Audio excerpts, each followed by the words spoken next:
the city of St. Louis, you're listening to the Don't Push Pause podcast with your hosts, Justin Johnson and Lindsay Reber.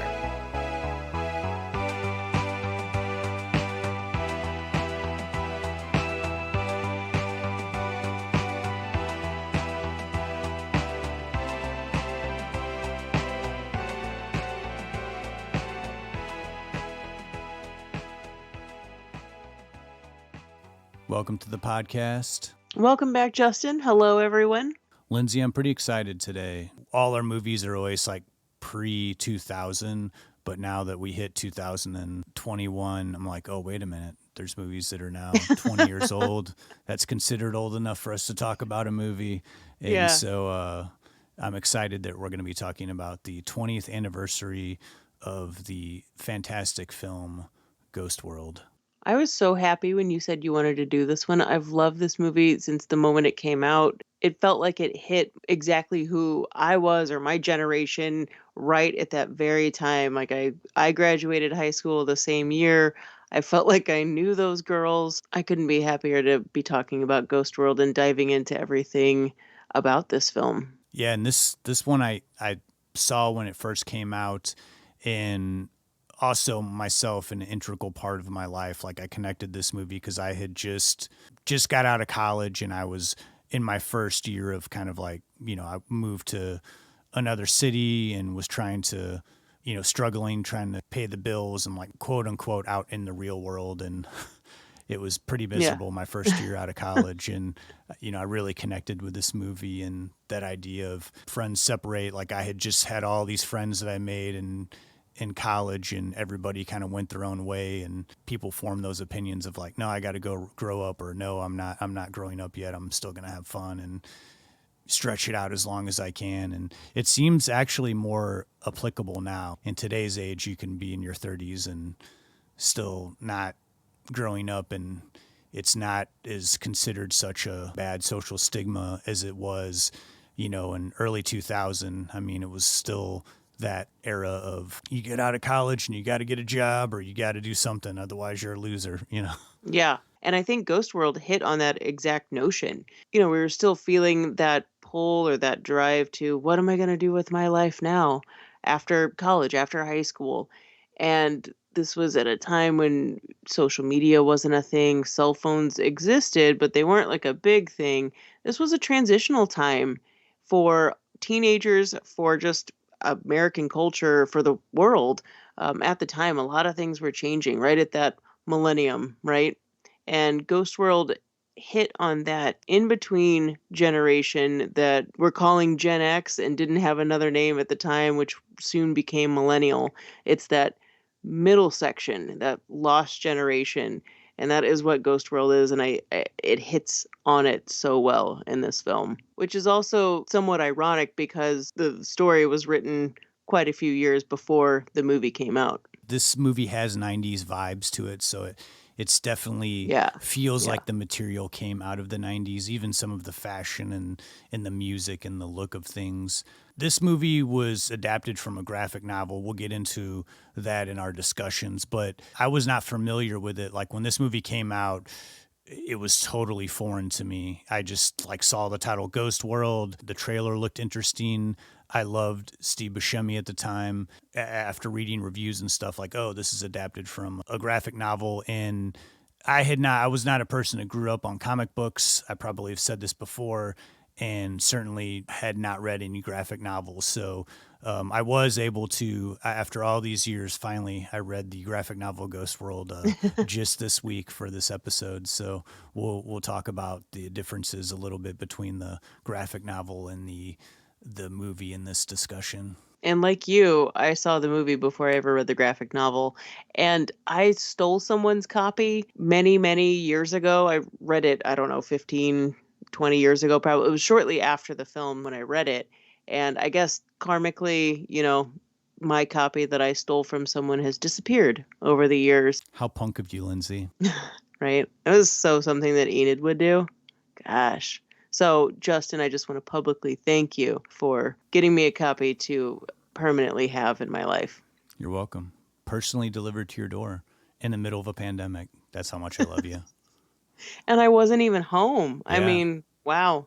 So what else do we have on the docket here for discussions, Lindsay? Oh gosh. So we will get into the differences between the graphic novel and the film. We won't go, super in depth because that could be a whole episode on its own, but we'll tell you a lot of the main differences, go into the background on how Terry Zwigoff, the director, and Dan Clowes, who's the creator, originator of Ghost World, how they came together, how this movie was formatted from a comic to a movie, and kind of a lot to do with the visual stylings, everything that transferred over and was omitted from the film.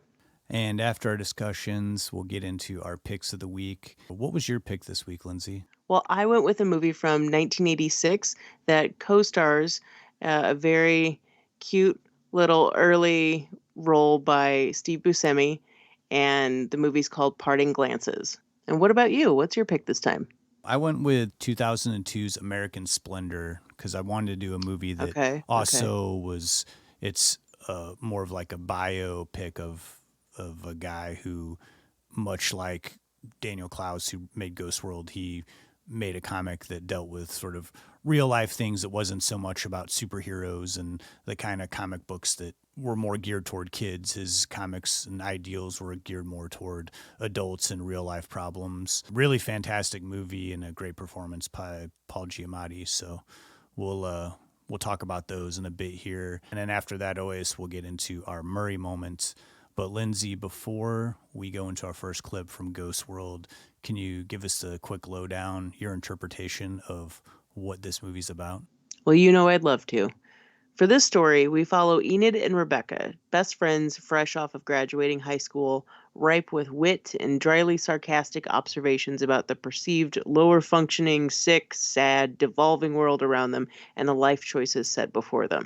As Rebecca tries to push them both into adulthood, Enid develops a friendship with a gentleman similar in spirit and more than twice her age, then devotes her time to this new fixation of hers. Will these reactionary recent grads withstand the changes before them? Well, the answer's not so cut and dry, but this journey through Ghost World is filled with characters and relationships familiar to mostly anyone who's experienced the complexities of adolescence. As always, as every episode, there's a lot going on in this movie. That's Yeah. what I always say. There really is. We'll go to a clip from Ghost World and we'll come back. We'll talk about it. Do you have any other old records besides these? Seymour does. Who does? Oh, him. Seymour. He's the man with the records. Do you have any old Indian records? Indian records? Yeah, like old Indian 1960s rock and roll music. I may have one Hindu 78 in my collection from the 20s, but it's not really for sale. I don't really collect foreign. Those are all 78s. You play 78s? Oh, maybe not 78s, but I can play regular records. Well, there's some good stuff in here. You like old music? Yeah, it's good. Well, there's some choice LPs in here that reissue some really great old blues stuff. How about this one? Is it any good? Nah, that one's not so great. Excuse me. This is the one I'd recommend. This track alone by Memphis Minnie is worth about $500 if you own the original 78. I know the guy who owns the original and lent it for use on this reissue. Wow. How much is it? $1.75. If you don't like it, you can bring it back for a refund. We're here every Saturday. I'm sure it's okay.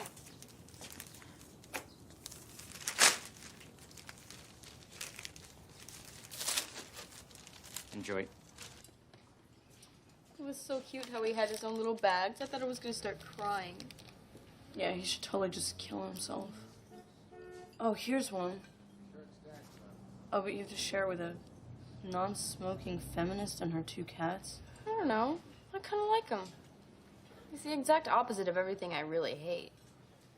In a way, he's such a clueless dork. He's almost kind of cool. That guy has many things, but he's definitely not cool. So we could do an individual podcast just on Terry Zwigoff and Daniel Clowes. We only have one episode here that's on Ghost World, so I don't want to dig too far back into the backstory, but the formation of Ghost World began by two very eccentric and interesting artists who met up.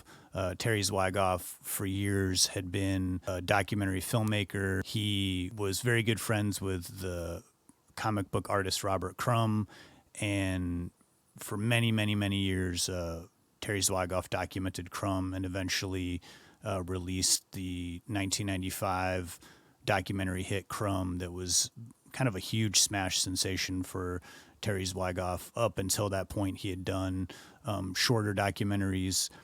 And Daniel Clowes, who wrote Ghost World and adapted the screenplay, he had been an illustrator and a cartoon artist, and started writing graphic novels, had a lot of interest, similar interest with Terry Zwigoff. And when they met, they hit it off right away in coming up with this idea of doing a movie adaptation of Daniel Clowes' graphic novel, Ghost World. Terry Zwigoff at the time had, again, only done documentary films. He hadn't done a narrative, so it was sort of him trying to, first off, convince a studio that he could be a first-time director on a narrative film and also, adapt something like a comic book or a graphic novel. So even in the beginning, the way this movie came together just seemed kind of unlikely. Two very determined artists working together was the perfect combination to create a movie that's so unique like Ghost World. And as the story goes, Terry Zwigoff contacted Daniel Clowes at the behest, actually, of his wife that was really pushing him to start the next project and get something going. And she was the one that brought up Ghost World and said, why don't you take a look at this? There was already a connection there, with Robert Crumb, and knowing that Daniel Clowes had an appreciation for Robert Crumb. Zwigoff had done a documentary on him. So there was this connection that they knew that probably could be formed there. So Zwigoff calls up Clowes. They don't know each other, but he says, I'm working on this documentary. It's going to be coming out. I'd love to show it to you. And brings it over to Clowes. And I think he said that he left it with him and he came back a little bit later and he had watched it, and unbeknownst to Clowes, this thing was already, scheduled to go out as is. And Clowes had some ideas on what he would want to see more of in the documentary. And so Zwigoff was like, cool, I love that you have input and I wish I could add that in, but it's already been done and sealed deal. But how would you feel about maybe working on something else? Maybe adapting one of your graphic novels like Ghost World into a film. So it came up just very naturally. And it's not too surprising that the two would hit it off and become friends. And the process in writing just, they said, came up very organically. Clowes, however, hadn't done something like this before. So he started transcribing the graphic novel as is into a screenplay. But as he was doing that, realized that there wasn't really a through line to the Ghost World story. And if you've read the graphic novel, it is very much just a day in the life or days in the lives of these two girls, Enid and Rebecca. There's not necessarily one driving story other than what these girls are experiencing in their lives at that certain point in time, other than what they're doing, post high school graduation. So once Clowes figured out that he couldn't just take exactly the graphic novel and adapt it into a screenplay, he and Zwigoff started collaborating on how they were going to work this out. Man, from the sound of it, it seems like they were spitballing some of the time. It would be that they would meet twice a week and they would both write elements of the story and see where it would fit in. And then they would give each other notes and see what they could fit in together. And with these two writing bits of the story and letting each other see it, it became very apparent that Clowes was a little bit more skilled at writing dialogue for Rebecca and Enid. Now, I don't know if they were exaggerating or not, but the whole process of developing this film was pretty lengthy. Yeah, I want to say from start to finish, it was like around 5.5 years. Terry Zwigoff started the process of working on Ghost World, I think around 1996, and the movie was released in 2001. So spent a great deal of his life trying to bring this movie to the big screen. It's just crazy, just adapting something, writing, filming, editing, everything just took so many years in order for this to get to be what we see now. So when they were pitching this film, they took it to a studio and the studio just saw, oh, it's a story about two teenage girls. Cool. So we can market this. This is something that we can, movies with teenagers are big right now. That was right at the latter end of the slasher boom, like the mainstream slasher boom and the teenage retelling of Shakespearean stories. So they just saw two teenage girls. Great. We can put some marketing behind this. We can probably have a cool pop soundtrack that'll really get the kids interested. Now, Zwigoff and Clowes saw this one coming and they were totally scared by it and did not want that for this movie because if you know anything about the graphic novel, it's not going to have something like a real pop soundtrack. It's not going to have anything that's happy-go-lucky, even though there is a lot of comedy, but it's all very cynical. So they tried to head the studio off at the pass, and I kind of can't believe that they did this, but they've said it multiple times that they elevated a very minor character in the graphic novel known as Bob Skeets and turned him into what we know as Seymour in the movie version of Ghost World. They said that Seymour is one of the main characters, music's very important to him, and basically similar to Terry Zwigoff, which he is basically Terry Zwigoff, doesn't listen to anything beyond 1937 and it's all jazz. So it was very targeted and saying, so if there's one thing that we can do to control what the studio is going to do, we're at least going to control that. And then they just kind of went with it. It seems crazy to me. Your script's not done and you just make an executive decision to elevate this character that you're like, I don't know what I'm going to do with it, but we're going to do something. I also just think it's crazy that the way to persuade the studio from using a very modern pop soundtrack is say, yeah, we're going to do wall-to-wall 1930s like obscure old blues music. Perfect. That's going to be a major selling point for the kids of today. But also too, what's weird about it is that it's not really reflective of the characters. I mean, the two teenage girls are hip and they bring up bands like Sonic Youth and it's of the time period. But I just can see these, Daniel Clowes and Terry Zwigoff like talking to a studio saying, no, we can't use a pop soundtrack because we have this main character and he listens to old blues songs. They were just like, and that'll bookend the film. Thing. Yeah. There's one thing that's going to happen, and we are not going to have that. That is extremely important. I mean, it's awesome. It is awesome, and the use of blues music. One particular song does play a pivotal role in the movie in uniting the characters of Enid and Seymour. But that's a funny pitch. But I mean, neither one of these guys had dealt with the studio before. They were so green going into this. One of the studio execs asked Zwigoff, what are you going to do if you're confronted with a problem? Do you think you're going to be able to pull this off? And Zwigoff's response was, I don't know. Probably, maybe.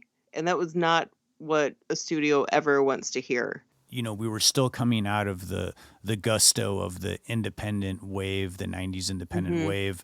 So there was still a time in Hollywood left before Iron Man came out where they were still spending, $7 to $15 million on movies like Mulholland Drive. And there was still taking a chance on a movie like this, like a decent sized budget with a relatively unknown cast, but taking a chance on these two artists, Terry Zwigoff and Daniel Clowes, who really, I think, made, the script to Ghost World is really, really solid. Seemingly not a lot going on, but it does have a lot to say. I think it's a movie that is really smart and sophisticated and is also very bold, especially watching the movie now. It is a little squeamish, this idea of like a 45-year-old guy and this 18-year-old girl. I'm not defending the decision to make this relationship in the movie happen, but Lindsay, we talked about this off the mic that the Seymour character is definitely not focusing on her as a sexual object, and if anything, she's kind of like using him, and starts off he's like a joke to her, and then they slowly develop this friendship that then turns into something else for a brief moment in the movie. But that brief moment is still, Still happens. it makes you squirm. You're like, oh man, they're really going there with this. And I don't know that could happen today. I don't know that anybody would really want to put that in the script today, but I think it's pulled off with a level of taste that it's doable. But that aside, Daniel Clowes and Terry Zwigoff really, I think, found a good balance between the Seymour character, who Terry Zwigoff has described as, that's me, this obsessive record collector who is annoyed at most of the people in society. And Daniel Clowes took over the characters of Enid and Rebecca, and they worked together in melding their worlds in the script. And I think it's kind of great because when you watch this movie, whether a young person or an older person, it's one of those few movies I think that is identifiable to young and old, because the young people aren't made to look like idiots and the old people aren't made to look like idiots. It's not like a movie that's like geared toward old people or specifically young people. There's, again, that good dichotomy, so that it's kind of broad in a way, even though it's an offbeat story.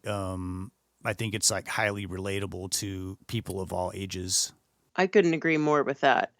I do want to go back to the Enid and Seymour thing real quickly and say that it is such a minor thing that happens in the story, and because Seymour's not predatory. And all of the times that I've seen this movie, I know that that's cringeworthy, to have an 18-year-old and a 45-year-old. It doesn't bother me until Seymour actually entertains the idea that, oh, we can be together. But what's beautiful about that is we see what would really happen in a relationship. He doesn't view her as a child because, one, she doesn't act like it. But afterwards, after they sleep together, you really see that Enid is still very much a teenager and she behaves that way. And all of these aspects of what being a teenager is like are worked all throughout the script. The idea of a teenager that's trying to be an adult, but just isn't there, trying to force adulthood, but doesn't actually want to change with it, kind of wants everything to stay the same, wants who they are to kind of stay the same. And along with that, we have this whole idea of teenage rebellion. I mean, this movie is a diary of a teenager's mind. Wouldn't you say, Justin? Oh, absolutely. Yeah. And definitely that outsider perspective, not just wanting to go with the flow of things, not just saying, well, that's how people are. Like, that idea of like kind of taking a stand and saying, either I'm going to talk about how annoying people can be and how, like, why are these rules this way and like why are we functioning this way as a society, or that idea of like removing yourself from all that and basically becoming a hermit in your apartment and like doing your job, but then you basically build your own utopia that in a way makes you miserable, like the Seymour character, but you've removed yourself from society. And it's sad how every year I get older, I relate more and more to the Seymour character and him driving and listening to the radio announcer, like talking so loud and him complaining about it. It's like every time I'm on in the morning when I'm driving to work and I, decide to flip on anything other than NPR, I'm like, oh my gosh, it's like someone's jabbing, pencils into my ears. There's a lot of me that also identifies with Seymour, but with Rebecca and Enid, they call back to who I was as a kid. And the interesting dynamic of Ghost World is the crossover of being a teenager and an adult, and going along with the idea of this being a teen story, adult story. This idea of existential uncertainty has always been a through line in any one character's story where they have to make a choice in life.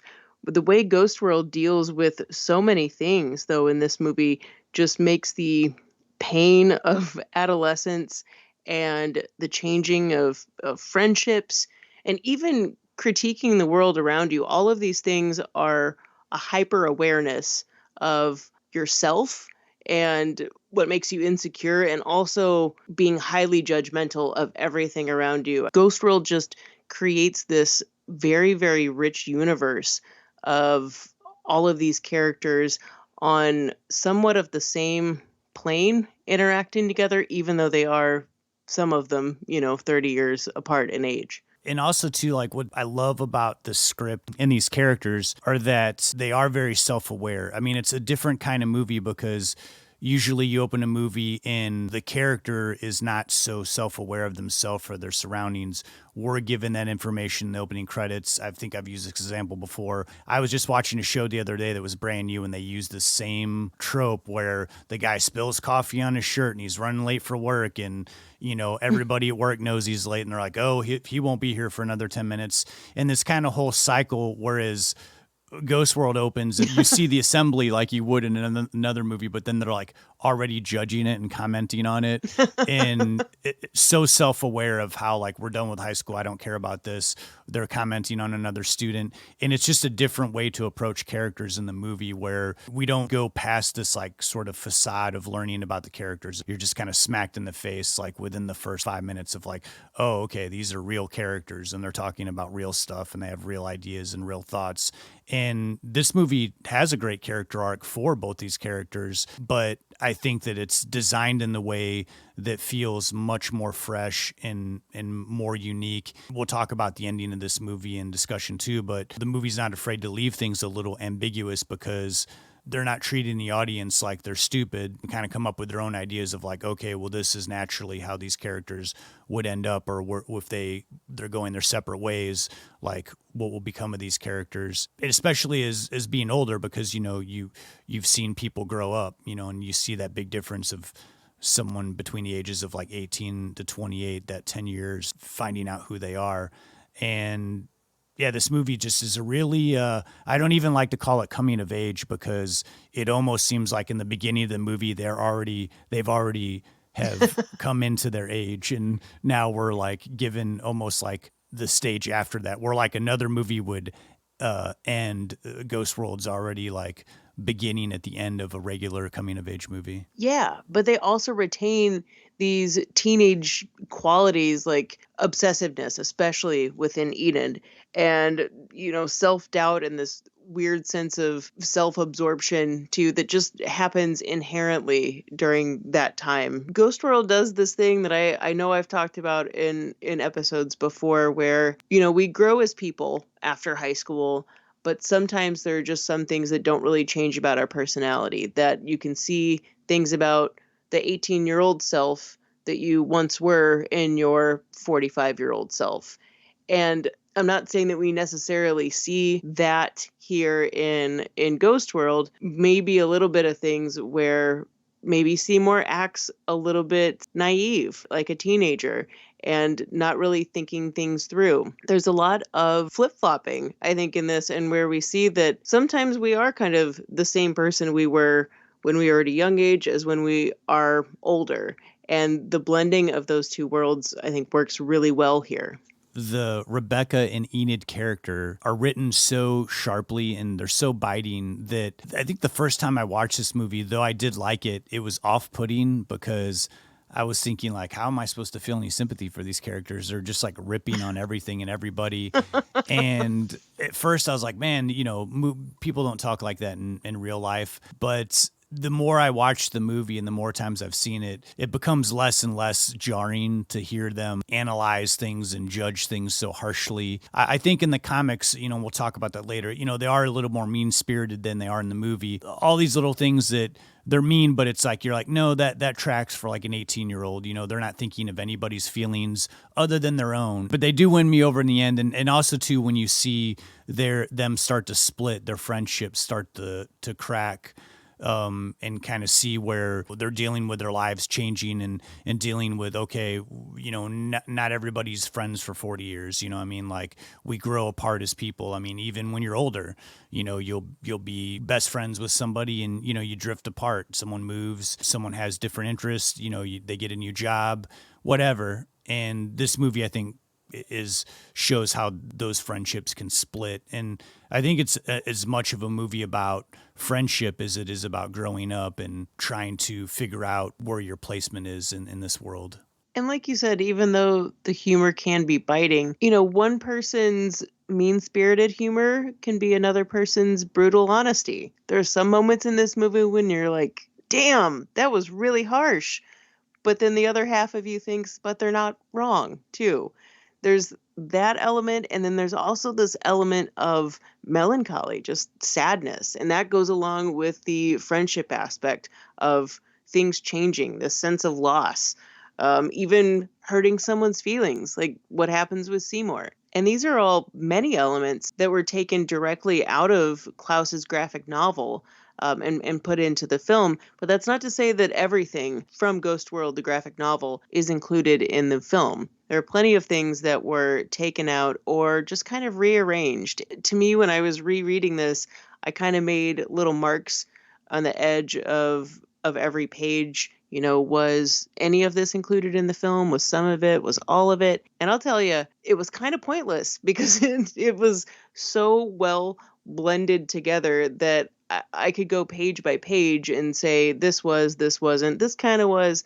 It's so that intertwined, both of the two. They complement each other really well. The biggest thing that I noticed, the difference between the comic and the movie, was that in the comic book, it's Enid who has this opportunity to go away to college, and she's taking, this test to get in, and she's using these big words, and that's constantly annoying Rebecca, and Rebecca's feeling like she's starting to feel dumb around Enid and is annoyed that Enid's going to take this test, and she's making a big deal about going to college. And they sort of switch those characters in the movie, and Rebecca's the one that has more ambition, and Enid is the one that kind of wants to keep living out her childhood fantasies and not, facing, doing something right away after high school. And then, of course, the Seymour character wasn't even really a part of the comic. I mean, he was not only a separate character, but that separate character was in the comic for such a tiny little portion. And it was a good way to give the movie more flow. I can see why they put that in there. And then also especially because, like we said, Terry Zwigoff making the Seymour character sort of a mirror of himself, he was able to put, more of his personal touch into the movie versus just straight adapting somebody else's work, but making it more of his movie as well and his style. One of the biggest things that stuck out to me as far as differences go, but the blending of the two worlds of the graphic novel and the film, are when Enid and Seymour sleep together in the film. Obviously, if Seymour's not a significant character in the graphic novel, that's not going to happen there. But what does happen is Enid and Josh sleep together. And Josh is much more of a character in the graphic novel than he is in the film. Though, he is a substantial character in the film. He is the guy that Enid and Rebecca both have this competing crush on. And there's a lot of weird kind of unspoken jealousy, a little bit he likes you, no, he likes you, that type of thing. That's not really played up too much in the film, but I did think it was really interesting how they chose to flip-flop that storyline of what happens from the graphic novel to the film. I do like the character of Josh in both the comic and the movie. We'll talk about cast here when we come back from the next clip, but Brad Renfro really gave a better interpretation of that character because he's a little bit of a blank slate in the comic book. You don't really get where he's coming from too much until later, like toward the very end. Man, I had the same feeling that I like Brad Renfro as Josh better than him in the graphic novel.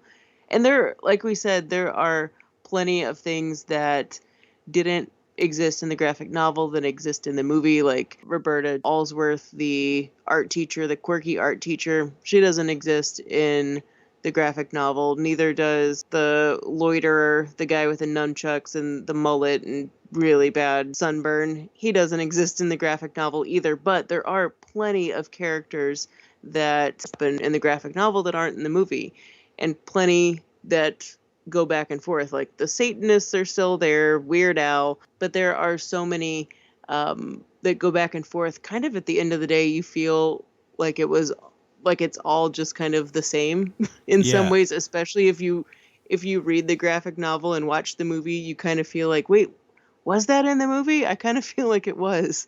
When I think that there's enough there that if you came to the movie after you had read the graphic novel, I think that they did a transfer of like as best as you possibly could of transferring the characters to screen, and especially the look of the characters. I mean, it's kind of crazy when I was reading it, I was thinking like, it's nuts to me that they did not have these actors the look of In them mind. in mind. Like they really match up to the style and look of how they are designed in the graphic novel. That's for everybody, even down to the comedian that they have on TV in one tiny scene that's in the graphic novel in the movie. Even that guy looks exactly like how he does in the novel. Well, we'll stop there. We'll come back. We'll talk about the characters in the cast of this movie, and we'll also talk about that ambiguous ending that was also a little bit different than it was in the novel. And we'll talk about the release and reception of this movie. All right, sounds good. Donnie J! Nothing but classic rock coming at you this beautiful evening. You're listening to KFTO! God, that asshole's voice is so hateful. 11 minutes from the top of the hour. I wonder I never listened to the radio. Touch that dial, we've got a full set of album tracks It's coming up. just so shrill and loud and piercing. I mean, it's like I feel like I'm being jabbed in the face. KTO, coming at you on this beautiful evening. So- Thank you. Why'd you bring the record? Brought it so he can autograph it. He's gonna be amazed to see it. It's one of only 2 known copies. Can't believe they have him as the opening act and not the headliner. It's what an insult. You know, there's gonna be lots of girls for you to pick from at this bar. I'm not holding my breath in that department.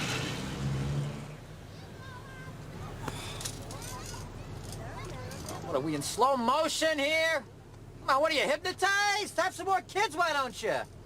Jesus Christ, move it! More. So Ghost World is so perfectly cast, but this is a movie that I think could easily been miscast. Generally, when movies are a little bit offbeat or they have a particular tonality to the characters that can kind of really be hard to gauge till you actually see the actor saying the lines off the page, like really bringing that characterization to the screen. And so this is one of those movies where, yeah, you could have just cast the wrong person by accident just because it's such offbeat characters and then end up someone like overplaying it or underplaying it. The lead character went to Thora Birch, the Enid character, and we talked earlier about the pre-production of this movie took so long that when they first were thinking about actors, Thora Birch was like 12 years old, but the road, went much longer. Thora Birch had been in more movies and became a little bit older where she would, fit the same age as the lead character. And it was a role that she really wanted. She read the script and was like, I totally relate to this character. But at the time, the studio and the director, writer were leaning toward Christina Ricci, who, especially at that time period, is like the perfect Enid. But maybe it would have been too on the nose. Like Christina Ricci herself said, I've done this character. Like I've played these parts. Like, I just don't want to do that anymore. And so Thora Birch was still gunning for the role. And Terry Zwigoff said, I just don't see you as Enid. I see you as Rebecca. Like, can I offer you the part of Rebecca? I could see you playing that. And she said, no, like, I can't do Rebecca. Like, Enid speaks to me. So Thora Birch, like, cut her hair short, dyed it black and came in with the glasses looking like the Enid character and really sold herself and nailed the part, got the part. And American Beauty had come out just a few years prior, and that was a huge, huge hit. It's kind of wild, just the 2 years difference between those two movies. I mean, the Enid character is such like a controlled central character, like just a really great performance, and pairing well with Scarlett Johansson, who has had a humongous career. This being like one of her first like more grown-up roles. And they really play well off each other. They said they knew of each other, but they kind of hung out to get the vibe of, need to appear on screen as if they've been friends since they were 4 years old. I love the vibe that they give off. I love the give and take that they have when they're on screen. You can see like the friendship cracking a little bit. Like they aren't always agreeing with each other on certain things. And whereas the Enid character is like so into like changing her style and changing her appearance and is like in the punk and like, I'm going to do this. Rebecca's more reserved and more, kind of dresses similar to the whole movie and doesn't always understand where Enid's coming from. Whereas when they were younger, they were just always on the same page. And I don't know, it's very nicely layered throughout the movie, like where we see their past sort of separating. And for two characters like this, you really have to believe that they are bonded, that they can finish each other's sentences. So the two actors did spend a lot of pre-production time hanging out and luckily didn't end up hating each other, which at that age, for two actors who are up and coming, that's something that would be of a concern, I would imagine, to a director or anyone involved with a production.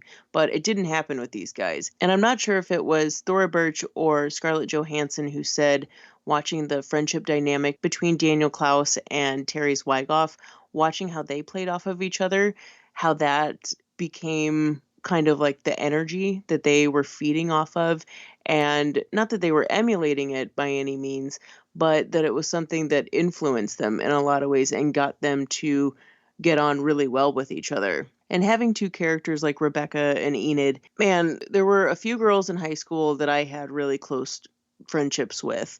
And I'm really glad Scarlett Johansson said this because I thought it was always me projecting my gayness on these characters, but Scarlett Johansson said that there is some sort of romantic relationship between them, even though there's no romance whatsoever. There's nothing gay, no attraction, but it's that close. It's that intimate of a friendship.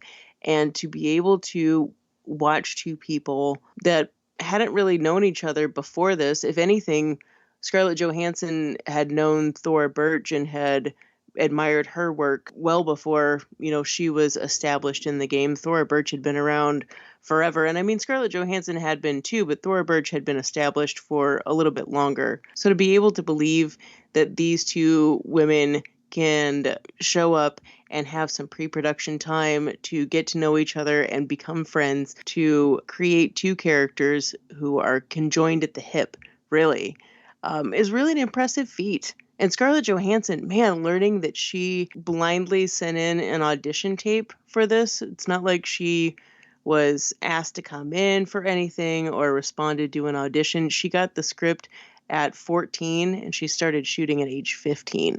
That's just nuts to me. And she is wonderful in this role. I do think that the way that she plays Rebecca is different than the graphic novel, but like we said before in discussion 1, the characters do change in some ways. A lot of the themes and everything are the same throughout the entire story, but the characters of Enid and Rebecca do kind of morph a little bit into the movie. Such a great duo.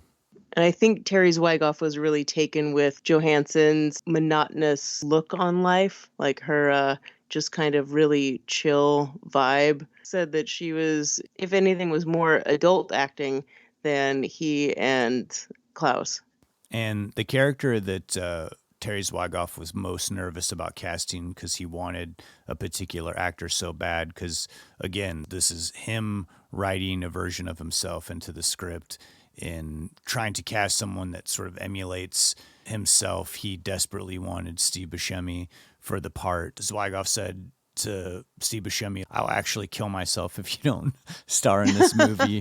And, if you've read interviews with Terry Zwigoff, there was a period in his life where he said he slept with a loaded gun next to his pillow, always trying to work up the nerve to kill himself because he was so broke and desperately working on documentary films in the early 90s, which is pretty raw and honest. Good God.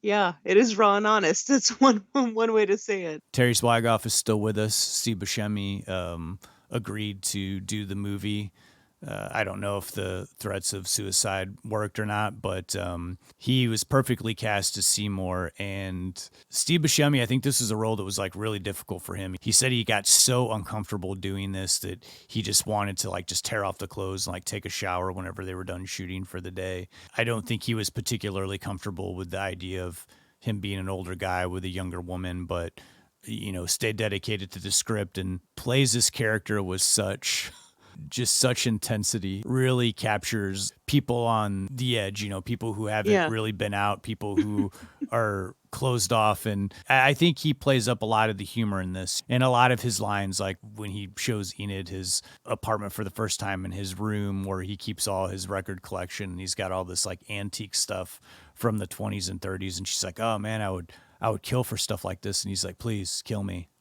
You know, just this very With someone who's like, delivery. someone who's just like very bitter, someone who's just like knows who they are, knows they're not changing. But then we do see, like everybody, you know, has like an arc in this movie. We do see his character, you know, develop a relationship with a woman his own age. And yeah, he just really plays this as a very bitter yet heartbreaking, aching character. I love him so much in this movie. And the beautiful thing is that in a lot of ways, Enid sees herself in Seymour. But what she realizes is that he is sad and she doesn't want to be like that. But it takes a long while, and it takes her hurting his feelings in order for her to figure that one out.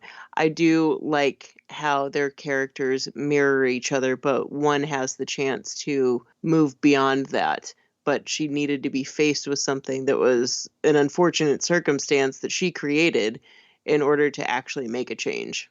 And strangely, a character in this movie that annoys a lot of people, I really, really adore, and that's Ileana Douglas, is the Roberta Ellsworth, the art teacher who does so much with so little screen time. Not a character that I identify with as like an art teacher I had in high school or in college, but I certainly get where they're coming from with her character.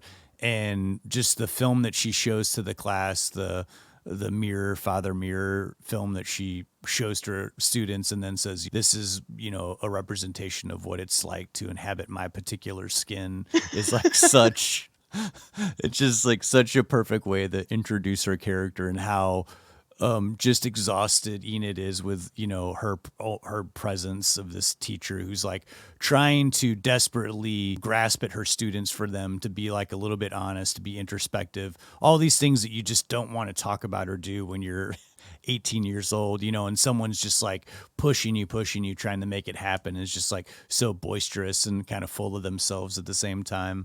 And Ileana Douglas has always, you know, through the 90s did these really beautiful, quirky characters. And one of my favorite performances is hers, one of my pick of the week from, you know, episodes past, Grace of My Heart. But here she really shines as the art teacher. She's not written as just a total farce, you know, and a caricature. I mean, she believes in Enid, the one person who looks at Enid's work and pushing her to, you know, you should go to art college. You know, this is something you're talented as. She recognizes her as something other than a kid or something other than like, you know, this bitter teenager, you know, tries to talk to her as an adult. And yeah, I really appreciate it. And I think, again, perfect casting on the part of Ileana Douglas. And she recognizes Enid after Enid turns in an assignment that was something that she was just basically not even thinking about, and further proving the fact that all of this is just crap is the whole idea behind it. But what's funny is that was her intention behind it, but her ill intention or just not caring about it actually proved to have some merit behind it, which I think is just like a weird little tiny tornado of going, oh, that's not the way I saw that going. And you also don't expect Roberta to be behind Enid and say, this is a remarkable achievement. I'm very proud of you, that sort of thing. One thing I loved learning about this character of Roberta is that Clowes based it upon his seventh grade, I think it was an art teacher, a seventh grade teacher that was just really annoying. And so this was kind of a little bit of revenge or a little jab at that character. However, what Ileana Douglas brought to Roberta was so much, really. Her input on crafting who this person was, she had this idea of it being like a failed performance artist. And you see exactly that. If you've ever taken any type of art classes, you've thought that before. You've thought that about your teachers. It's not like she didn't know what she was talking about, but you see the pretentiousness in that awful film that she makes the class sit through. Mirror, father, mirror. Good God. But you see it, really. You see that she's broken and that she needs strangers to watch this crappy film that she made that she thinks is brilliant in order to understand her, instead of just being who she is or being able to show the class that they need that buffer in order to get to know who she is, in order for her to interact with the class, you know? Um, one quick thing, we should move on, but her hair, which I think annoys a lot of people, that was also Ileana Douglas. I think she was originally written as a scraggly, frizzy-haired hippie, and Ileana showed up to set with that insane fire red orange crazy hair that's totally art teacher hair, and they just rolled with it and it worked. I don't know how, but it totally worked for that character. There's a lot of little characters in this movie that sometimes seem over the top and kind of out there. It's balanced out by one particular character, the character played by Brad Renfro, who plays Josh, because he's so across the board normal. His normalcy almost seems weird. But I think that I think that's the point. I think that, you have all, these crazy people that are coming into the convenience store that he works at, and sort of the overtopness of Enid's dad and Enid's dad's girlfriend and Seymour's girlfriend. Josh kind of represents this sort of normalcy, not in the sense of what we consider normalcy in America or like normalcy in society, but just sort of like not being interested in anything. He's just a very muted character against all this sort of like character chaos. And Brad Renfro really brings that character to life, kind of being so relaxed and so laid back and kind of like not telling off, Enid and Rebecca are constantly bombarding him with questions and coming up to his work and annoying him. And instead of him saying like, what is your problem? He ends up giving them a ride. Like he sort of caters to them and like does whatever they want, but, doesn't seem annoyed, but he doesn't really seem like he wants to be with them either, but he just doesn't seem like he has anything better to do. He's just sort of there. And I love that about his character. And I think that's represented in the comic book, but Brad Renfro kind of brings that to life more in the movie. He's just kind of blah in the graphic novel to me anyway, and in the film he's lovable. You feel bad for him. You're like, why are you doing this, guy? But I mean, what else does he have going on for him? But I love Brad Renfro. What a lovable little dude. R.I.P. As every time we brought up that guy, love them. And I think instinctually you immediately want him to express some sort of feeling toward Enid or Rebecca. It's like you kind of want it, and you kind of get the sense that they have feelings toward him that they're not expressing, because they clearly have something going on. There's some sort of mutual appreciation happening. Otherwise, why would they want to walk all the way to his house or like, spend this kind of time like wondering where he is? We never really get that in the movie, but I still appreciate the fact that his presence is there, in their lives. He's a lovable doormat. That's what he is. And you want better for him, but you know that they're just going to keep using him. One smaller part that should be mentioned is Bob Balaban, who plays Enid's dad. Actor, producer, director. This guy, he's perfect in every single Christopher Guest movie I've ever seen him in. I love films that he's directed. There's just something that is perfect about everything that he does. It's like this idiosyncratic particularity to every single character that he does, and the dynamic between he and Enid, and you can watch how the little things that he does, even eating a sandwich, and how Enid's annoyed at that, how he is very clearly subservient to his daughter, how he's kind of sheepish and just wants to avoid conflict with her. He is just perfect in this role. Yeah, every time I see the scene where he's eating the the English muffin with jam on it, or the bagel. It's like a bagel or English muffin. This is one of the few times where I watch a movie where it's like, I worked with a guy like that who would like, we would work in the morning and he would be having breakfast and coffee and he'd be making these, I apologize if this guy knows who he is and he's ever listens to this podcast, but like would kind of make these smacking sounds like, like commenting on how delicious the food is. And then like would take a sip of his coffee and like, No, really? like, that's a good cup of coffee. And it's like, no, it's not. This coffee's terrible. But just this sort of over enjoying a meal that is not very good. Yeah, it was just very gross and like so early in the morning. Like I remember after just like several months of this, I was just like, I'm just gonna stab you in the eye with a pencil. Right after I smack that coffee out of your hand. God. I think it's a little over the top, his character, but I think it's put there so perfectly in the sense of like how kids can be annoyed with their parents and kind of be disgusted by them. It's just real the looks that she gives him when he's eating that bagel. The body language that he and Enid have together, it really solidifies that father-daughter thing that's happening. And we also have the dynamic of not having a mom in this situation. We do have an ex-girlfriend that pops up for just a bit part, played by Terry Gar, who in an uncredited role, she was cast so late into the production. And I think it was just a hard role to cast because no one wanted it because it was so small. But her tiny little scene that she has, like, you see why Enid hates her. Just in the few lines that she has. If you were a teenage girl, you're like, yeah, I don't want that lady as my stepmom at all. It is interesting how Enid's character sort of dominates all the men in this movie in her life. Yes, and totally. Then the women in the movie are like vying for Enid's attention as well. Like they're trying to be a part of her life in some way. I mean, it's a very strange dynamic. Everybody's like trying to desperately like please you and you like just don't care about anybody. It's that dismissive teenage thing where you just are so self-absorbed that you just don't care. But people want you to act a certain way or to fit into a certain role. So they are going to try to get your attention to be how they want you to be, but you couldn't care less. There's so many other bit players in this. Debbie Azar, who plays Melora, I think she has 2 or 3 scenes, who's the overly cheery. This place, it's so funky. She's so perfect with just the little bit scenes that she has.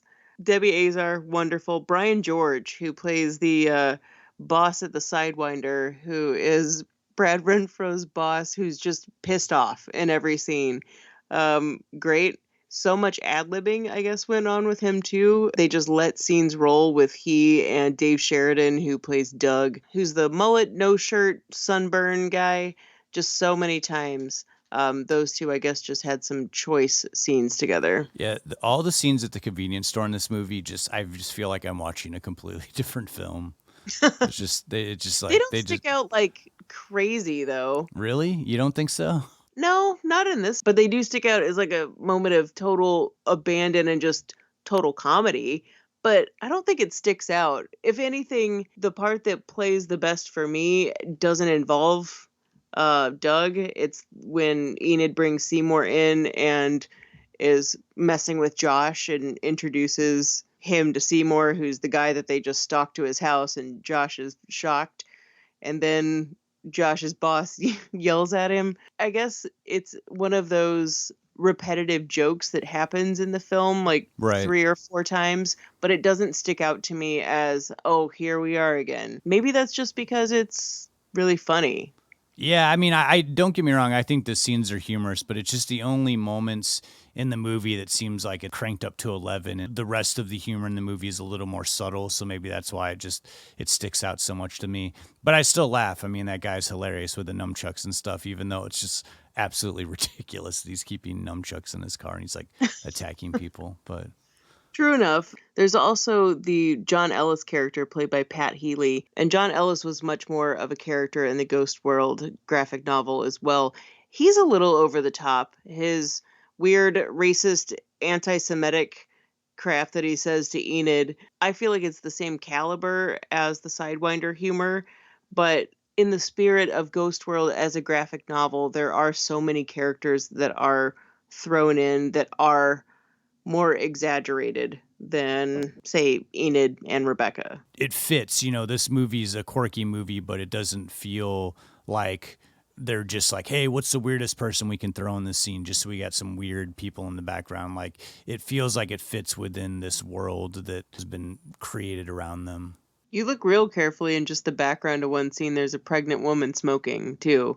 No attention is paid to her other than she's walking through the background. There's a lot of attention to detail that I think that they were wanting you to pay attention to everything, not just the immediacy of that dialogue happening in front of you. And speaking earlier, we talking about, the translation of a comic book to a movie. This film, doesn't scream like comic book look as far as like what we had seen in the 90s of like comic book movies that were oversaturated in color and were lit with like multi different, reds and blues and sort of like otherworldly, but really artificial at the same time. This one has a more muted look to it that does capture the style of the comic book. I mean, the comic book is not necessarily in color. It's more like blacks and blues, like a tealish color. And they don't do that in the movie, thankfully. But just the look and style of Enid and how she dresses, like later on dyes her hair green, but then Rebecca's wearing like a green skirt. There's just sort of complementing colors and matching that goes on that does give it a more vibrant look to it and is interesting to the eye. And the compositions of like keeping the camera static, but having two people framed and talking and having the actors move in the shot, in the scene versus moving the camera all the time. Yeah, and one thing with the colorful world that is depicted in Ghost World, it feels like it's supposed to be, very modern and has this cheery appeal, but we see that underneath that there's an underbelly, not necessarily like a, what we think of as like a criminal underbelly, but like a dark, uglier side of humanity. To me, that's what this is saying. And along with the aspect of it being derived from a comic book, but all of this is really due to production designer Ed McAvoy and Mary Zoffreys, who did costume design. I just really think that along with Clowes and Zwigoff, that the overall feel of Ghost World was so understood and what was trying to be achieved. One thing though, now that I'm thinking about it, the ending, Justin, that's one thing that seems to be ambiguous and was very intentional, and for a lot of people has different meanings. Justin, what did you think of the ending of Ghost World? I've always taken the ending as the end of Enid and Rebecca's relationship as friends. Okay. They're supposed to move in together, and Enid was about, had already moved some of her stuff in. But when the last time they talk, you hear Rebecca say, well, call me. But it kind of sounds like they're not going to see each other again. And whenever Enid, she sees the Norman character, this old guy that they've been hanging out at this bus stop that's been closed down, she sees him leave on the bus, and then she gets on a bus by herself. And it's sort of this ominous bus driving into the distance to end the movie. I've always taken as that's Enid going her own separate way, like a metaphor of like, Rebecca was going to go her way. She's getting a job. She's growing up. Enid's not ready to let go of her childhood yet. Mm-hmm. So she's on her own path. Researching this movie for the episode, I've stumbled on so many people who got out of the ending that Enid had committed suicide and that was her like going off to heaven, I guess, like, Never leaving. got that. And, I just never got that impression. Not to say that people who are, you don't always see it with people who are suicidal. It doesn't seem far-fetched to me, and certainly it's an ambiguous ending, like you said. So, I mean, it's up for interpretation, but I certainly never got that out of it. But I can see how someone could make a case for that. Well, I never really got the suicide angle of the ending of this film. If anything, for me, it was just Enid following the predictable path of having no other motivation besides what is her immediate future. Does she grow? She does grow in this film. She goes through something, but what she wants to do or find out about herself is not going to ever follow a normal path. and she is an artist, a lot of times that doesn't follow a normal path for a lot of artists. It's not a traditional ending, but I don't know. It's not sad. It's not happy. I like it being just kind of a mystery. And no matter what you think of it, I think it's open for interpretation. I like to think that she and Rebecca see each other 10, 15 years later, and maybe they're in different spots in life and can reconnect like no day has passed. Probably with these characters, that's what it would be. But I think Enid was just not meant to follow the same path that Rebecca was. And that's what the ending says to me by getting on the bus to nowhere. And normally I'm not a fan of the ambiguous, like, metaphorical ending. And when I think about it, I'm trying to think back when I first saw this movie, and I probably, if I can remember correctly, like, I don't think that I was like the biggest fan of the ending. I didn't hate it by any means. But watching this movie now, like, especially watching it several times in the last couple weeks, I really think it's like a beautiful ending, you know, and it's very sad, you know, it's a melancholy kind of ending, and especially with the music, it gives you a sense of loneliness, you know, all the characters who were a part of this universe that we've been watching for a couple hours have all gone their separate ways. That's a part of life. I think it's a really great ending, you know, for this type of movie and for these type of characters. For a movie that's based off of a comic book, a graphic novel, it had a very real ending to me. Even if people don't disappear on buses all too often nowadays, I think something like that is completely possible. Yeah.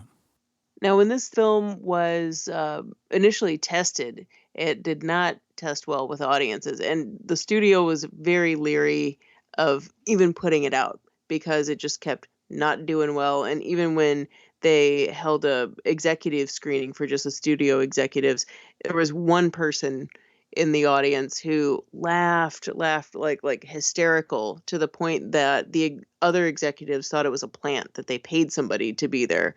Otherwise, it did not go over well. And it actually took one more final screening that the studio executives had and said, we're going to do one more, and we're going to prove to you that no one wants to see your movie. Here it is. And they held this last screening in Culver City and completely backfired. The film tested through the roof. Everyone that went to see it loved it, and the studio begrudgingly pushed forward with the release of the film, but didn't really give it a full rollout like what would normally happen for a film. It premiered at the Seattle International Film Festival, but didn't really test well with audiences there. However, critics really appreciated it, and I think that that's been the biggest supporter of this film have been critics that watch this movie, and has been pretty overwhelming across the board. Critics really do like this movie. And I think it might have been Terry Zwigoff that said, you know, a lot of critics were the outsiders, the kids who were beaten up in school. So kind of makes sense that it would be the critics that would be like, no, this movie's awesome, actually.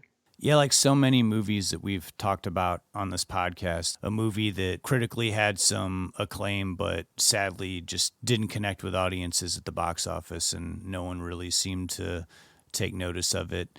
And it was a pretty small release. I mean, it was a studio film, but it wasn't like a gigantic release. So at least it made its money back, you know, and eventually connected with audiences, you know, over the last 20 years. And that's not to say that it wasn't recognized. It was certainly nominated. I mean, it got an Oscar nomination for Best Adapted Screenplay and faced a lot of other nominations for the actors involved, and was nominated and won a myriad of awards at different festivals and just like Critics' Choice panels for either acting or the adapted screenplay. This movie was recognized. I just think that, one, it didn't get the rollout that it deserved, and it's just kind of a hard sell because it's not your typical movie. It's a tough sell, but it's like all these movies that have become cult classics.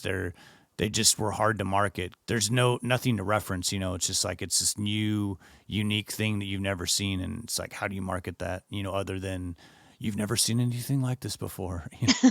I think Darkman's the only movie that successfully used not knowing what the movie was about as its marketing campaign and was successful.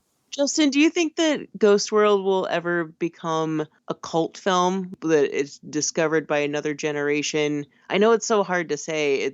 It is only 20 years old. Well, now is the time. Now is the time. If you were born when this movie came out, you'd be about the age that Enid and Rebecca are. So I'm curious. 20 years is about a good time to kind of see where a movie's at. I do know that this isn't a movie that I ever really see pop up on lists of like best cult movies, and it's not really one that I honestly hear very many people talk about. I actually asked one of my coworkers the other day, and I mean, he watches quite a few movies, and he had like never heard of Ghost World. So I don't know, like it's not one, at least for me personally, that I ever hear people talk about. I know you have a different feelings about it. Yeah. And a lot of people, this was a movie that was a big part of their friends and, quoted it and stuff like that. I was the nerd. I was the kid in journalism school, but I hung out with the photography kids, the video, the film, all of those guys. And you can say tampon in a teacup to any one of those, or even, hell, not even to do with art. I mean, if you love blues, you should really check out Blues Hammer. Being someone in a band, I used to have a bandmate that said that phrase quite often. But to me, this movie had much more of a cultural impact than I think it had on, society at large. And maybe that just has to do with the specific niche demographic that is, the demographic that is later depicted in Zwigoff's film Art School Confidential. Well, I'll be curious if this is a episode that people talk to us on social media about and say, oh yeah, I love this movie, or if it's just sort of one of those episodes that silently exists without getting listened to. No.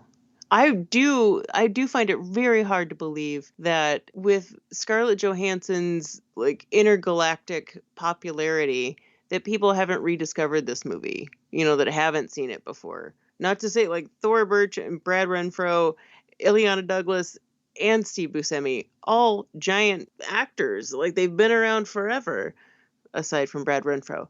But Scarlett Johansson, I mean, hell, a comic book movie queen now, right? Yeah, usually takes 20 years for a movie to hit that next generation. So we'll find there. out very soon. We're there. We're on the cusp of it. Okay. We'll come back for some final thoughts on Ghost World, but let's get into our picks of the week. Lindsay, tell me about your movie, Parting Glances. It's gay, Justin. It's gay. Oh, you had to pick a gay movie again, huh? There were so many avenues for a pick this week, but after I stumbled across this movie, I knew that I'd found gold. It co-stars Ghost World's Steve Buscemi in not his first film role, but the first one which amped up his Hollywood visibility that got him noticed. Parting Glances takes place in a 24-hour time span in the heart of New York in the mid-'80s. We follow Michael, played by Richard Gunung, and the immediacy of his two significant relationships, one with his partner, Robert, played by John Bulger, and their changing relationship as Robert's job has him shipping off to Africa for 2 years. Michael's second relationship is with his ex-boyfriend, Nick, played by Steve Buscemi. The two are best friends, care deeply for each other, and probably have a deeper connection than Michael and Robert do.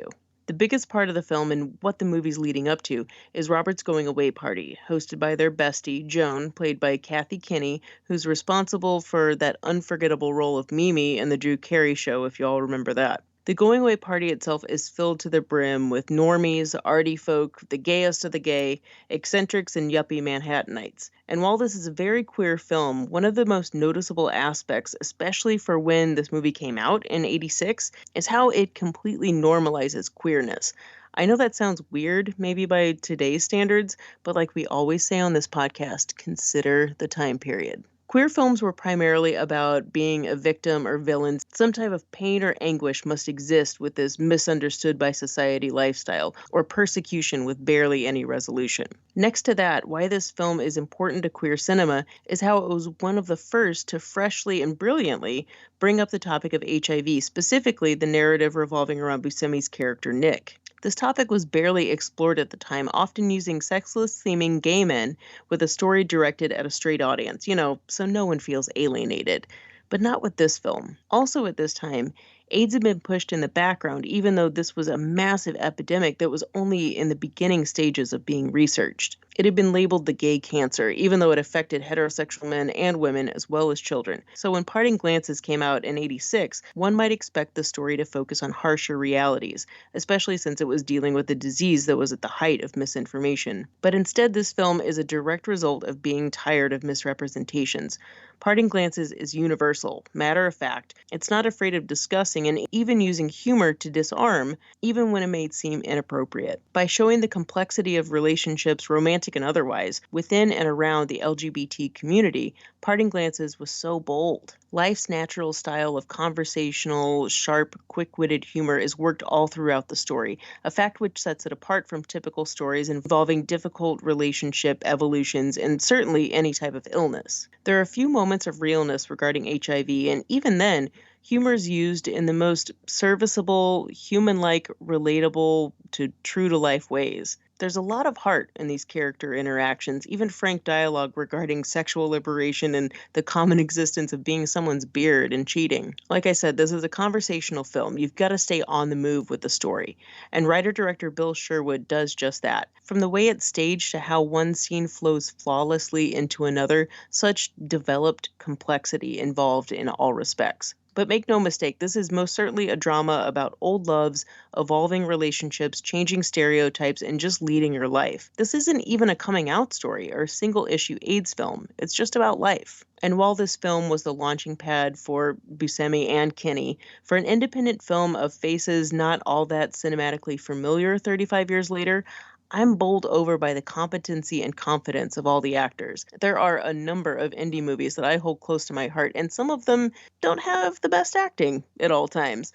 But you look past it because of XYZ reason. The story's great, it's innovative, fresh, whatever the reason. But Parting Glances has 3 lead roles, and the supporting characters feel just as engaging as those with more scenes. There are some background characters which could have films just based off one scene alone. Just incredibly layered performances all around. I love character studies and lengthy interactions in movies. I mean, it's real life, just with the boring parts of conversation weeded out. Most obviously, this is a very personal story. I can't say for sure, but Bill Sherwood must have held the character of Michael close to his heart. This was Sherwood's only full-length film, though he had done a few short films before completing Parting Glances. He died in 1990 of AIDS-related complications and never really got to see the massive amounts of love this film has gotten over the years.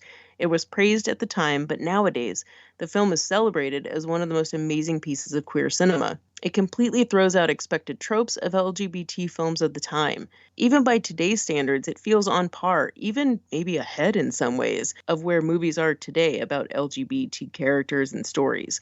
In 2007, the film was even restored and given a proper screening at Outfest, of which many of the stars, including Kinney and Buscemi, attended. And I read somewhere that Parting Glances is sometimes referred to as the godfather of gay cinema, and that feels very appropriate. I can't believe this movie escaped me for so long, but I am so in love with it now. Oh, and one more thing. There are at least 3, if I remember correctly, Bronski Beat songs in the movie, so if you're a fan of that band like I am, that's a pretty fun surprise. So like Justin said already, Parting Glances is currently streaming on Tubi. Please give it a watch while you can.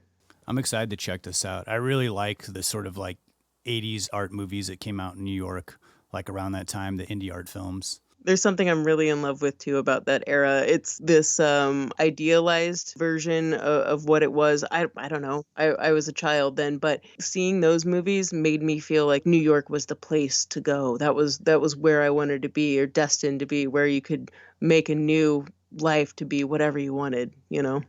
Yeah, it was like the studios costing $3,000 a month era of New York City, living and being an artist.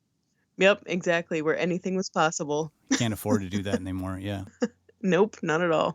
All right, your turn. Tell me about your pick of the week, Justin. Well, my pick of the week is also about an artist who never went to New York City. He stayed in Cleveland, Ohio the entirety of his career, and also never stopped working his full-time job as a clerk at a VA hospital. The movie I chose was American Splendor. It's about the life and times of comic book writer Harvey Pekar. He did a comic series called American Splendor, which was basically a comic book about his normal life of working his job and living in the city and not having a lot of money and kind of dealing with the everyday strife of like living in poverty and kind of dealing with annoying people and like having everything kind of be just a little bit difficult because you don't have the extra money or means to make your life easier. You know, also dealing with depression, and he also had a couple issues, like he had a issue with his throat, so he always had to like constantly clear it and his throat was always in pain. But he had this idea to do this comic book called American Splendor, which, again, like I said, focused on the minutia of his life. He wasn't an illustrator, though. He couldn't draw a picture to save his life, but he had developed a friendship with Robert Crumb, who we talked a little bit about on this podcast. Robert Crumb really liked his ideas and started illustrating the comics for him. So Harvey would write the stories and the ideas, and the main character in American Splendor was played by Harvey Pekar. The movie mainly focuses on the mid-70s and late 80s, through that time period in Harvey's life where he divorced his first wife and then had a second long-term relationship with a woman, and she was a fan of his artwork, and then they developed a relationship. She also was an artist herself.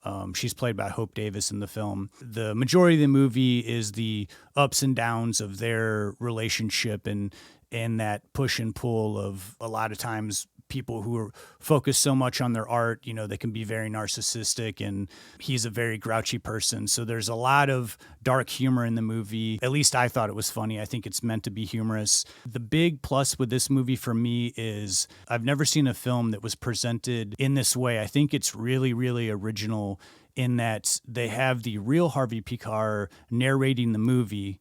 And he's kind of saying, you know, this is a movie about me. This actor's playing me. He doesn't even look like me. So he's commenting on what you're seeing. So it's very meta. But then in the middle of the movie, we actually see the real Harvey Pekar on a soundstage being recorded, like the recording is audio that he was going to talk his narration through the whole movie. But then we see Paul Giamatti, who plays Harvey Pekar in the movie. We see some other actors who we've seen in the movie all merge together, and they're all kind of like hanging out in the background. So the film world and the real world merge together, and they kind of play on that through the rest of the movie. And they also use some animation, like illustration that's much like it is in the comic books, is the backdrops for some of the setting in certain scenes. It's a very bold move, but because of the way his life is and the style and the comics that he made, it actually fits really well. I think it's very clever and it's very inventive. This is the only film I can think of that does something like this. And at first it's a little bit jarring, but on another rewatch, I was like, man, this really blows me away, the style in which they chose to present this tale. It's also kind of an interesting story because he is kind of, you know, there's a lot of talk about being an artist and being successful as an artist. You know, those same things run through Ghost World as well. And Harvey Pekar never quit his job. He retired. He worked 35 years or so, retired with a pension from the VA. And even though he had great popularity and he was making money from his comics, he always just felt like, you know, he never wanted to not have stability. And he also felt like if he left his job and sort of chased after fame by going to New York or moving away to LA or following like some other people like Robert Crumb did, he would lose his edge. You know, he would lose what made his comics so real. You know, he never wanted to write about a life that he wasn't living himself, which I think is a really interesting way to go about art. You know, it makes me think about a lot of movies and a lot of music and books where, you know, they always talk about when they were younger, they did their best work. And a lot of times the focus is on someone saying, well, they did their best work when they were young, and then their stuff got more derivative as they got older. And it's always blamed on an artist aging, but this movie makes a case for the fact that it's the artist becoming comfortable and gaining money and popularity. And that's what softens their edge as being an artist and having a voice. And that voice will stay fresh as long as they're living the life that they're speaking the truth about how they're living. That was my takeaway from the movie. I highly recommend this movie. I think it's one of the best films that's come out in the last 20 years. If you're a fan of Paul Giamatti, I think this is one of his best roles. I think all his little idiosyncratic things that he's harnessed over the years just fit so perfectly. His character is a character that is kind of grating, but at the same way, so lovable. And very, very similar to the Seymour Steve Buscemi character in Ghost World. I would love to see a movie where these two are like hanging out at, looking at records and stuff like that. So American Splendor, check it out if you haven't seen it. This is probably my favorite movie with Paul Giamatti in it. There's just so many little things about this odd film that he really illuminates. And it's just not your typical film that you would see. It's really wonderful. Thank you so much for doing this one. Yeah, this was a fun watch. So those are our picks of the week: American Splendor and Parting Glances. Let's keep moving on. Here's your Murray moment.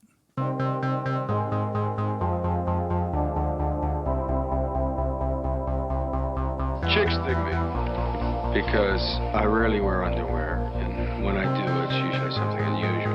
I think I need a root canal. I'm sure I need a long, slow root canal. You gonna come and shake my monkey tree again? Oh, what does that old queen know? She didn't even show. Hey, this is so scrumptious. Is this hand shucked? The flowing robes, the grace, all striking. That was fun.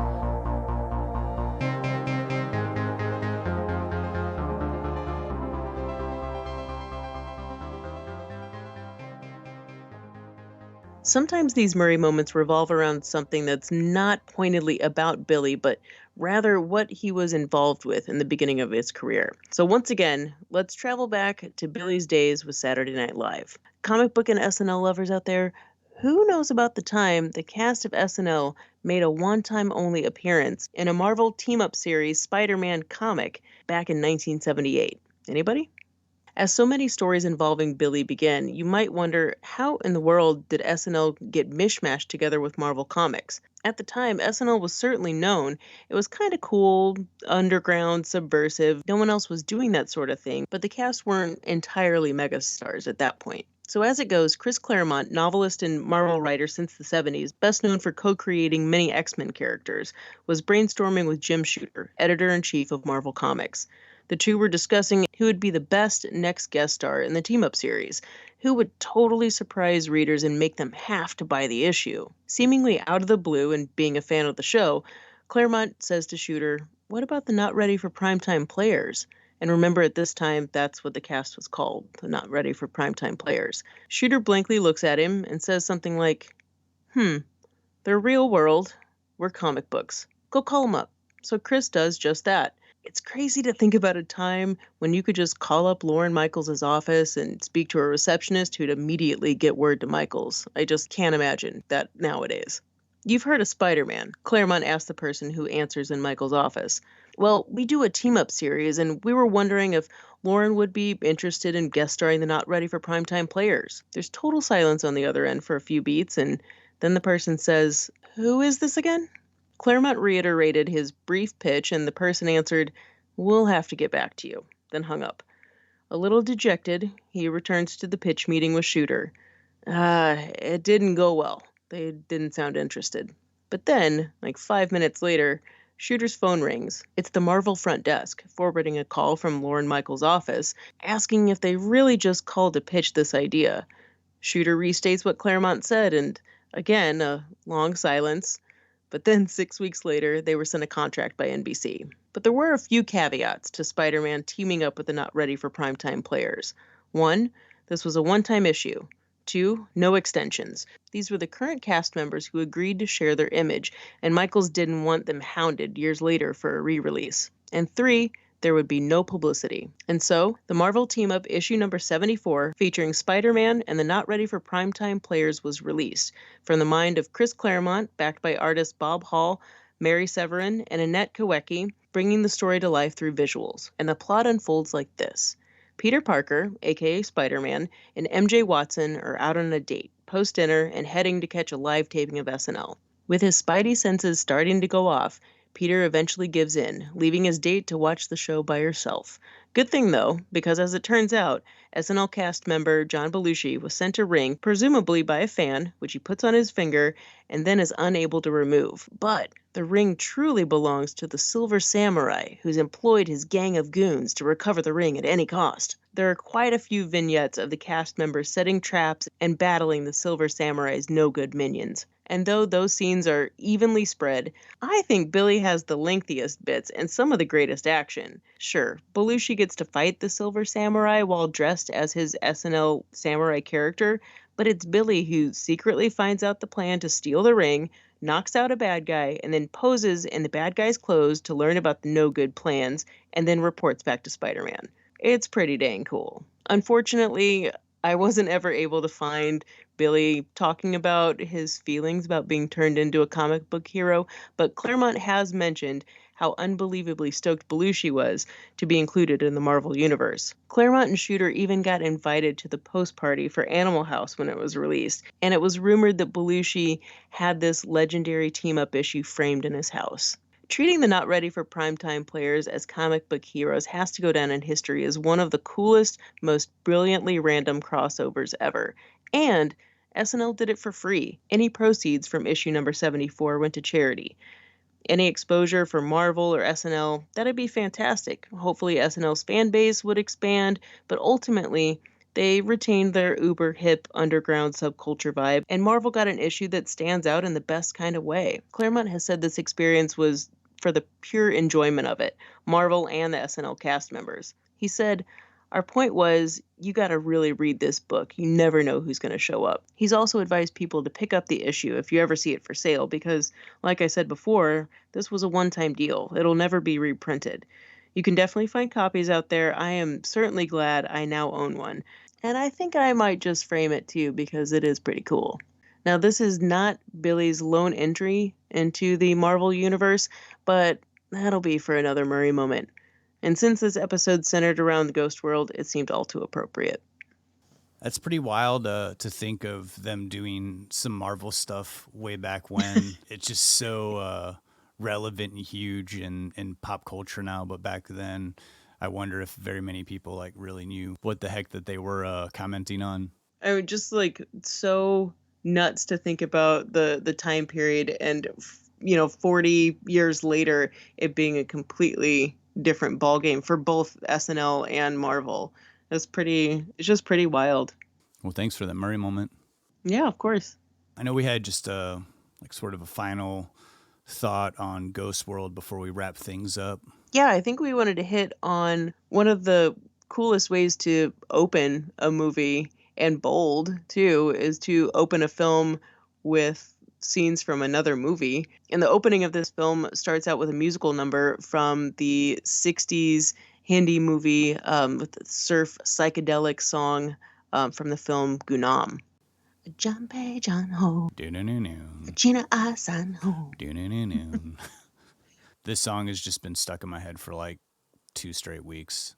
I think it's a really great way to open the movie because, I mean, I'm guessing almost no one had heard this song. Yeah. So it's intriguing, and then it also really, I think, is a great way to bring you into the world of Enid, because why her character is fascinating is because she, challenges herself and searches out these sort of like, non-mainstream music and movies. I love the whole sequence. I love that they incorporate it, and I love that the song bookends the movie. And it was kind of crazy how it even came about because Dan Clowes had just a snippet from this movie on a compilation tape that he used to regularly show people, friends, like, this is stuff you have to see. And he showed it to Terry Zwigoff, who really loved it and thought, we should use this in the movie. Dan Clowes thought, that's weird. That's crazy. Why would we do that? But they ended up having to really do some investigation and track down what the name of this movie was, who put it out, like just where it came from, in order to see if they could get the rights to use it in the beginning of the film. And as it turns out, the creators behind it, I don't think that the original creators were still alive, but their sons were, I think, of the producers. And they were absolutely thrilled that someone wanted to use it. I think it's just really cool that something like that kind of got a second life, you know? I mean, there's no getting around it. That song is catchy as hell.